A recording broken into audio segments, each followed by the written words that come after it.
Iraan satub paanikasse, sest Saudi Araabia avas uksed umbes 8000 Pakistani sõdurile.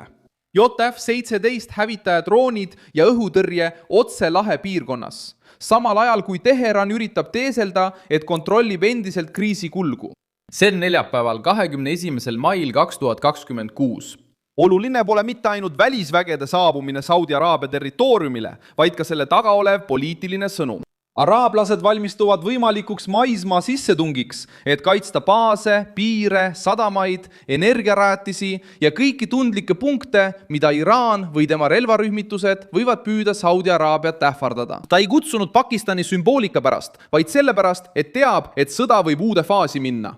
Ja kui tuumariik toob sõdurid Riadi kõrvale mängu, kaotab Iraani režiim vabaduse hirmutada ilma suuremat vastust arvestamata. Ja nüüd on küsimus lihtne. Kas Iraan on ikka valmis riskima pärast seda, kui araablased on muutnud hirmu reaalseks sõjaliseks mobilisatsiooniks? Kas Saudi Araabia ainult kaitseb end või valmistab ta juba ette maasõda Iraani telje vastu? Kas diktatuuril on endiselt jõudu Pärsia lahte hirmutada pärast seda, kui araablased kaasasid tuumariigi kriisi? Ma räägin sulle sellest kõigest kohe, aga praegu tahad sa kindlasti kanalile tellijaks hakata, et olla jätkuvalt hästi informeeritud ja saada reaalajas infot parima ajakirjandusliku kvaliteediga, mida kunagi nähtud. Usaldusväärsuse standardil Milson Alvese.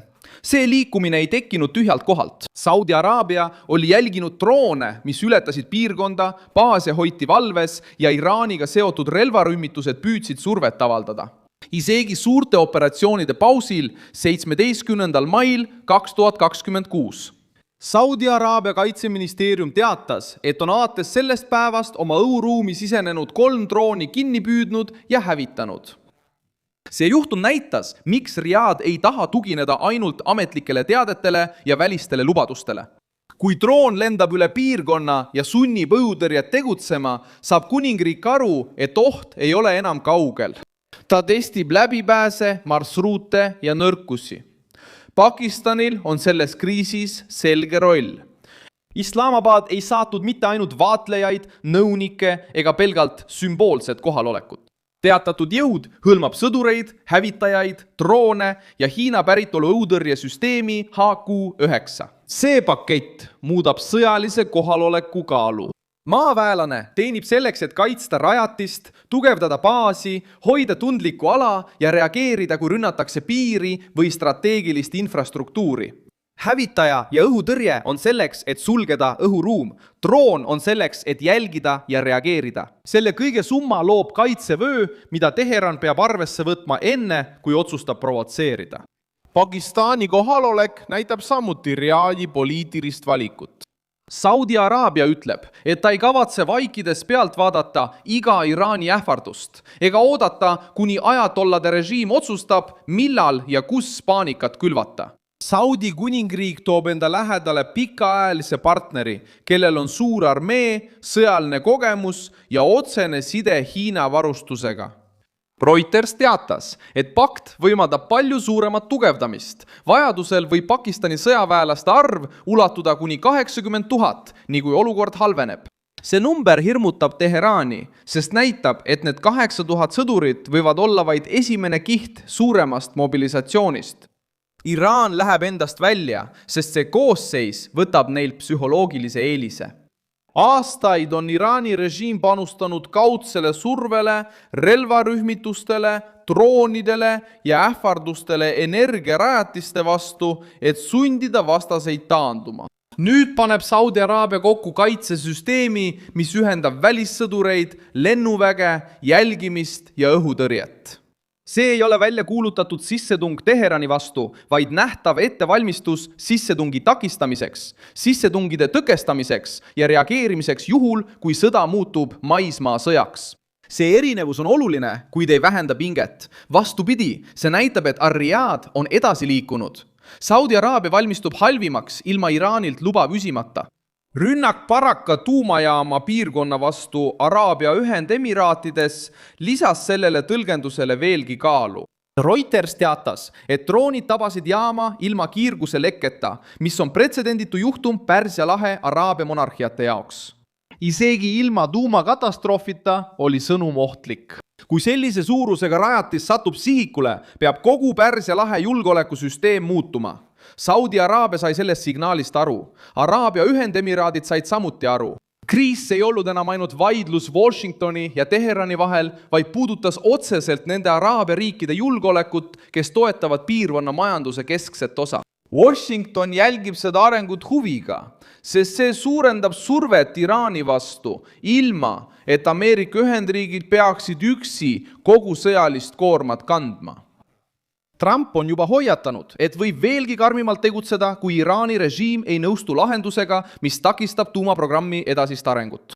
Kõnes 20. mail 2026 ütles Trump, et Ameerika Ühendriigid võivad pidada vajalikuks Iraani veelgi tugevamalt ründama.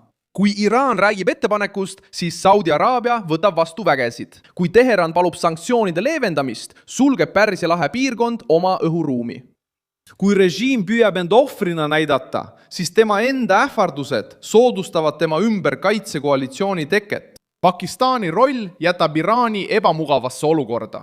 Islamabad suhtleb Teheraniga, toimib diplomaatilise sillana ja samal ajal paigutab sõdureid Saudi Araabia territooriumile. See piirab Iraani vabadust. Kui režiim ründab Saudi Araabiat ja tabab Pakistani vägesid, võib see põhjustada kriisi naaberriigiga, mis on moslemiriik, relvastatud ja palju raskem käsitleda kui ühist vaenlast. Iraan võib ähvardada relvarühmitusi, võib tõsta häält Washingtoni vastu, võib karjuda Iisraeli peale. Aga otsene vastasseis Pakistaniga nõuab teistsugust arvestust ja see arvestus ei ole režiimi kasuks. Saudi Araabia saab samuti rohkem võimalusi kindlamalt tegutseda.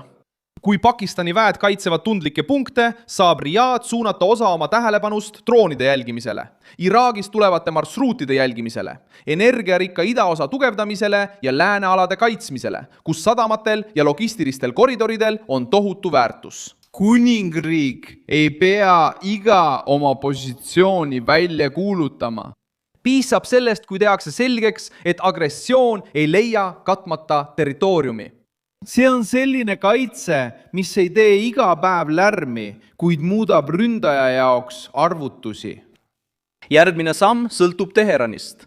Kui Iraan jätkab ähvarduse kasutamist poliitilise tööriistana, kipub Saudi Araabia küsima rohkem kaitset. Ja Pakistan võib suurendada oma kontingenti. Piirkondlik sõda on saanud maismaa mõõtme juurde. Varem arvestas Teheran rakettide, droonide, laevade ja Ameerika baasidega. Nüüd peab ta arvestama Pakistani sõduritega Saudi Araabia pinnal, GF-17 hävitajatega, droonidega, HQ-9 õhutõrjega ja Saudi Araabiaga, mis pole enam nii valmis järgmist rünnakut ootama. Lahe piirkond annab märku, et ei soovi olla Iraani hirmu pantvang. Donald Trump avaldab survet ülevalt. Riyadh tugevdab end seespoolt. Islamabad tuleb appi kilbina. Ja Teheran avastab, et iga provokatsioon võib tuua mängulauale veel ühe jõu. Milson Alves, rahvusvaheliste suhete asjatundja ja minu eesmärk on hoida sind iga päev tõega hästi informeerituna. Uudiste lingid on video kirjelduses. Pane sellele videole like, telli kanal ja lõpuks vaata kommentaare, et olla kogukonnaga veelgi paremini seotud. Milson Alvese linn.